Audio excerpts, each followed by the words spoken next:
তাহলে আমি মনে করি কারবালার মুহররম মাসের হক আদায় হবে না, বিদায় এগুলো আমি একটু হিন্টস দিয়ে যাচ্ছি। তো মুসলিম বিন আকিলকে কুফার জমিনের উদ্দেশ্যে রওনা করলেন।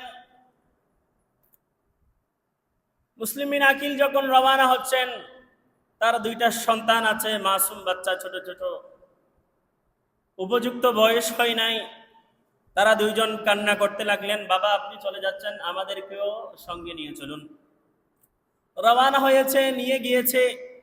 কুফার জমিনের মধ্যে যাওয়ার পরেই তারা আহলে বাইতে রসুলকে ইমাম হুসাইন মনে করে মুসলিম বিন আকিলকে তারা বিভিন্ন রকমের সালাম দিচ্ছে, আসসালামু আলাইকা ইয়া হুসাইন বলে বলে তারা অনেক সম্ভাষণ দিচ্ছে, সম্বর্ধনা দিচ্ছে। মুসলিম বিন আকিল বললেন, আমি ইমাম হুসাইন নই, আমি ইমাম হুসাইনের প্রতিনিধি হয়ে মুসলিম বিন আকিল, আমি কুফার জমিনের মধ্যে এসেছি। জুড়ে বলুন সুবহানাল্লাহ। মুসলিম বিন আকিল একদিন, দুই দিন, তিন দিন, যারা যেইভাবে বায়েত হচ্ছে মুসলিম বিন আকিল থেকে, কিতাবের মধ্যে এসেছে 3 দিনের মধ্যে 40,000 কুফাবাসী কি হয়েছে, বায়েত গ্রহণ করেছে মুসলিম বিন আকিল থেকে।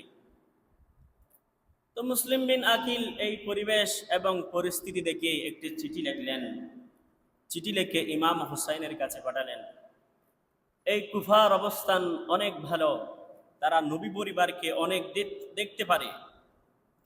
চিঠিটা লিখলেন কার ঘরের মধ্যে, মুখতার আস-সাকাফি তার ঘরের মধ্যে বসে এই চিঠিটা লিখলেন। মুসলিম বিন আকিল বলছে, কুফাবাসীরা অনেক ভালো, তারা নবী পরিবারের হাত রেখে, ইমাম হোসাইনের হাত রেখে, ইমাম হোসাইনের দামান ধরে বাইত হতে চাই। সুন্দর করে একটি চিঠি লিখে ইমাম হোসাইনের কাছে পাঠাইলেন।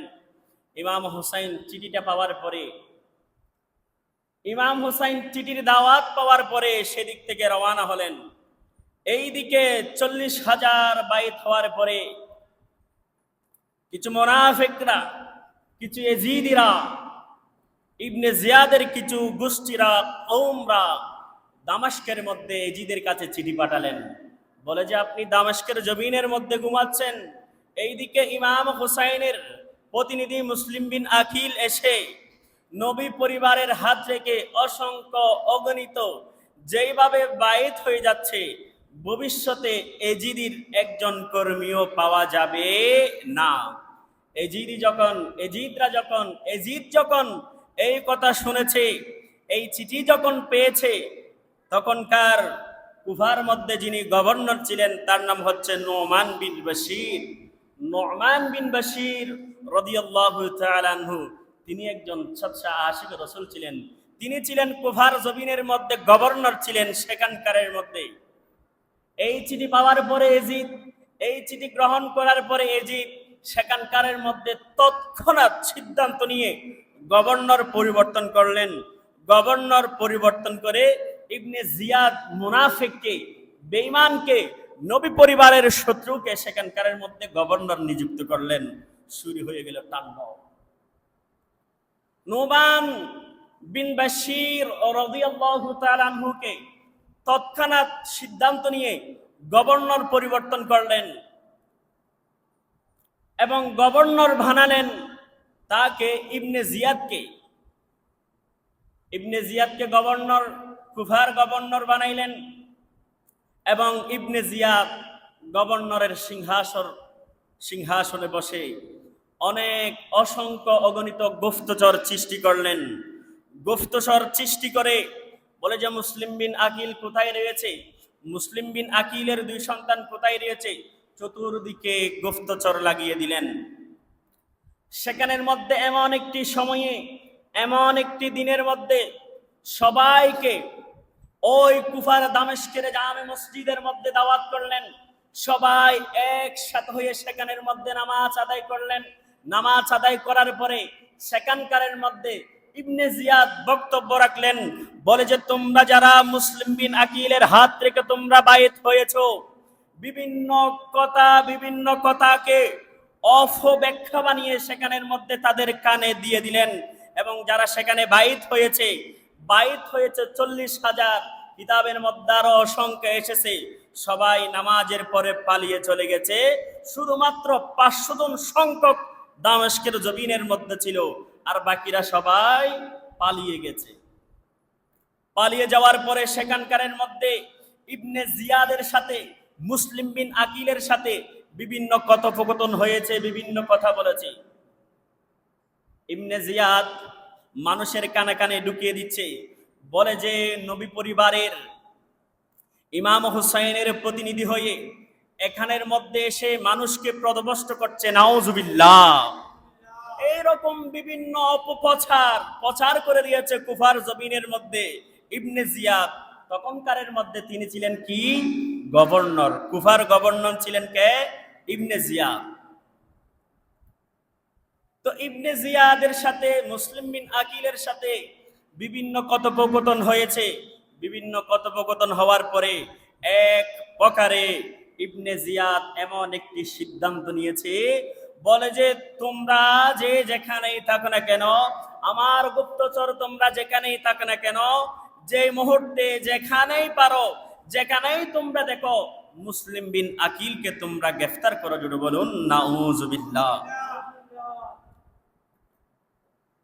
মুসলিম বিন আকিল রাদিয়াল্লাহু তাআলা কুফার জমিনের মধ্যে এই কথা, এই মেসেজ পাওয়ার পরে, এই কথা শোনার পরে মুসলিম বিন আকিল রাদিয়াল্লাহু তাআলা কুফার জমিনের মধ্যে বিভিন্ন ঘরের মধ্যে আশ্রয় চাইলেন। তোমরা আমার হাতে হাত রেখে তোমরা বায়াত হয়েছ, আমার হাতে হাত রেখে তোমরা বায়াত গ্রহণ করেছ। আজ এমন পরিস্থিতির মধ্যে তোমরা আমাকে একটু আশ্রয় দাও। কেউ আশ্রয় দিচ্ছে না, মুসলিম বিন আকিলকে কেউ আশ্রয় দিচ্ছে না। শুধুমাত্র একজন বুড়িমা, তার নাম হচ্ছে হান ইবনে উরওয়া, তার ঘরের মধ্যে মুসলিম বিন আকিলকে আশ্রয় দিলেন। একদিন, 2 দিন, 3 দিন, সেখানের মধ্যে কয়েকটা দিন ঘরের মধ্যে ছিলেন, খাওয়া দাওয়া সেখানের মধ্যে করেছে। এবং হান ইবনে উরওয়া, তার স্বামী যিনি ছিল হান ইবনে উরওয়া, তিনি যদি আশিক রাসূল হয়, তার ঘরের মধ্যে যিনি তার স্বামী, সে একজন গুস্তাখি রাসূল ছিলেন, নবী পরিবারের একজন শত্রু তিনি ছিলেন। যাই হোক, সেখানে মুসলিম বিন আকিল বুঝার পরে তার ঘর থেকে ছুটে চললেন। ছুটে চলার পরে মুসলিম বিন আকিলকে তারা বিভিন্ন রকমের কথা, বিভিন্ন রকমের অটক্য করলেন। কটক্য করার পরে সেখানকারের মধ্যে ইবনে জিয়াদের যারা গুপ্তচর ছিল, মুসলিম বিন আকিলের খবর দিল, বলে যে মুসলিম বিন আকিল এখানের মধ্যে অমুক জায়গায় এখানে আছে। ইবনে জিয়াদের সহসঙ্গীরা যারা ছিল, তাদেরকে নিয়ে মুসলিম বিন আকিলকে ধরে জেল হাজতে নিয়ে আসলেন। লম্বা ইতিহাস, আমি একটু হিন্টস দিয়ে যাচ্ছি, এগুলো গত বছর আমি করেছি। তো মুসলিম বিন আকিলকে জেল হাজতে বন্দী করলেন, এবং জেল হাজতে যিনি কারাগারের মধ্যে যিনি পাহারা দিতেন, তিনিও একজন সচ্চা আশিক রাসূল ছিলেন। জোরে বলুন সুবহানাল্লাহ। মুসলিম বিন আকিলকে বন্দী করলেন। বন্দী করার পরে গভীর রাত যখন হয়েছে, সে বলেছে আমি নবী পরিবারের উপর এমন অত্যাচার তো আমি করতে পারি না, নবী পরিবারের উপর আমি এমন তাণ্ডব আমি চালাইতে পারি না। সে সেখানের মধ্যে গভীর রাত যখন হয়েছে, মুসলিম বিন আকিলকে আজাদ করে দিয়েছে, মুক্তি করে দিয়েছে। বলে যে আপনি এই জেল হাজত থেকে আপনি পালিয়ে যান। ওইদিকে ইজিদ খবর পেয়েছে, ইবনে জিয়াদ খবর পেয়েছে। ইবনে জিয়াদ খবর পাওয়ার পরে জেল হাজত থেকে মুসলিম বিন আকিলকে আজাদ করে দিয়েছে। এই কথা ইবনে জিয়াদ শোনার পরে জেল কারাগারের মধ্যে যিনি চচ্চা আশিক রাসূল ছিলেন, ওনাকে ইবনে জিয়াদ শহীদ করে দিয়েছে। ইতিহাসের পাতায় সওয়ানেহে কারবালার মধ্যে দেখা যায়, ইতিহাসের পাতার মধ্যে সর্বপ্রথম শহীদ হচ্ছে মুসলিম বিন আকিলকে যিনি আজাদ করে দিয়েছে, তিনি হচ্ছে প্রথম শহীদ। জোরে বলুন সুবহানাল্লাহ। কারবালার প্রথম শহীদ হচ্ছে উনি। মুসলিম বিন আকিল রওনা হওয়ার পরে ইবনে জিয়াদের যে সমস্ত গুপ্তচরগুলো ছিল, সেই গুপ্তচরগুলো মুসলিম বিন আকিলকে আবার ধরে নিয়ে আসলেন। গভর্নরের মধ্যে গভর্নরের উপরের মধ্যে তুলে মুসলিম বিন আকিলের সাথে ইবনে জিয়াদের সাথে বিভিন্ন কথোপকথন হয়েছে।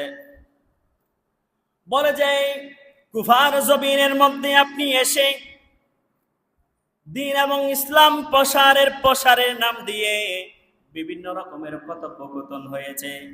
এজিদের যেই সমস্ত কথাগুলো ইবনে জিয়াদকে বলেছে সেগুলো পালন করার জন্য নবী পরিবারের উপর অত্যাচার করছে, মুসলিম বিন আকিলের সাথে তিনি অত্যাচার করছে। এক প্রকারে এমন সিদ্ধান্ত নিয়েছে, কুবার গভর্নরের মধ্যে মুসলিম বিন আকিলকে শহীদ করে দেওয়ার সিদ্ধান্ত নিয়েছে। সিদ্ধান্ত নেওয়ার পরে মুসলিম বিন আকিল জেনে গেছে। মুসলিম বিন আকিল বলে যে আমাকে তোমরা শহীদ করে দেওয়া, তবে আমার তিনটা জিনিস চাহিদা রয়েছে, তোমরা যদি আমার চাহিদাগুলো পূরণ করো। এক নম্বর চাহিদা হচ্ছে এই গভর্নরের উপরে, এই হাউজের উপরে তোমরা আমাকে হত্যা করবা। এক নম্বর শর্ত হচ্ছে, এক নম্বর চাহিদা হচ্ছে আমাকে 2 রাকাত নামাজ পড়ার সুযোগ করে দিবে। দ্বিতীয় নম্বর চাহিদা, দ্বিতীয় নম্বর শর্ত হচ্ছে তোমরা আমাকে ইমাম হুসাইন রাদিয়াল্লাহু তাআলা আনহুর কাছে একটি চিঠি দেওয়ার জন্য সুযোগ দিবা। তৃতীয় নম্বর শর্ত হচ্ছে আমি জানি তোমরা নবী পরিবারের উপর তাণ্ডব চালাবে, আমি জানি তোমরা আহলে বাইতে রাসূলের প্রতি তোমরা তাণ্ডব চালাবে, অত্যাচার করবে, নির্যাতন করবে, তোমরা সেটা বন্ধ রাখবা। প্রথম শর্ত 2 রাকাত নামাজ পড়ার সুযোগ দিয়েছে, আর 2টা শর্ত এজিদ মেনে নেয় নাই, ইবনে জিয়াদ মেনে নেয় নাই। কারণ এজিদ সেখানকার থেকে সিদ্ধান্ত দিয়েছে, বলে যে তোমরা যারা মুসলিম বিন আকিলকে জীবিত এবং মৃত, নাউজুবিল্লাহ, জীবিত এবং মৃত সর্মবারক তোমরা যদি আমার কাছে পাঠাইতে পারো, তোমাদেরকে উচ্চ দামে পুরস্কারে পুরস্কৃত করা হবে। জোরে বলুন নাউজুবিল্লাহ। ইবনে জিয়াদ গভর্নরের হাউজের মধ্যে, মুসলিম বিন আকিল সেখানকারের মধ্যে 2 রাকাত নামাজ আদায় করলেন। 2 রাকাত নামাজ আদায় করার পরে মুসলিম বিন আকিলকে কিতাবের মধ্যে দেখা যায় 2টা রওয়ায়াত এসেছে। একটা রওয়ায়াত এসেছে সিজদার মধ্যে জবাই করে দিয়েছে, শহীদ করে দিয়েছে। আর একটা রওয়ায়াত এসেছে এমন ভাবে মুসলিম বিন আকিলকে লম্বা করে শোয়াই, দেহ মোবারক থেকে সর মোবারক আলাদা করে দিয়েছে। মুসলিম বিন আকিল বললেন তোমরা আমাকে নামাজ পড়ার সুযোগ করে দিয়েছো, আরেকটি সুযোগ তোমরা আমাকে দাও, আমি ইমাম হুসাইনের কাছে একটা চিঠি পাঠাবো। ইমাম হুসাইনকে আমি একটি চিঠি পাঠিয়েছি। এই কুবার পরিবেশ পরিস্থিতি অনেক ভালো। এই কুবার মানুষরা নবী পরিবারের উপর হাত রেখে, ইমাম হুসাইনের হাতে হাত রেখে তারা বাইত হতে চাই। আমি এই চিঠি লিখিয়ে দিয়েছি। ইমাম হুসাইন সেখান থেকে রওনা হয়েছে। মাঝপথের মধ্যে মনে হয় ইমাম হুসাইন তার পরিবার সহ আছে। সুতরাং আপনি আমাকে একটি চিঠি দেওয়ার জন্য, ইমাম হুসাইনের কাছে একটি চিঠি প্রেরণ করার জন্য সুযোগ দেন। জোরে বলুন সুবহানাল্লাহ। এই শর্ত তিনি মেনে নেয় নাই। 2 নম্বর শর্ত, নবী পরিবারের উপর তোমরা তাণ্ডব চালাবা, আমি জানি, সেটাও তোমরা বন্ধ করবা। এই দুইটা জিনিস ইবনে জিয়াদ গ্রহণ করে নাই। তবে 2 রাকাত নামাজ পড়ার জন্য, 2 রাকাত নামাজ আদায় করার জন্য এই প্রথম প্রস্তাবটি তিনি মেনে নিয়েছে। তাহলে বোঝা যায় মুনাফিকরা, এজিদিরা কত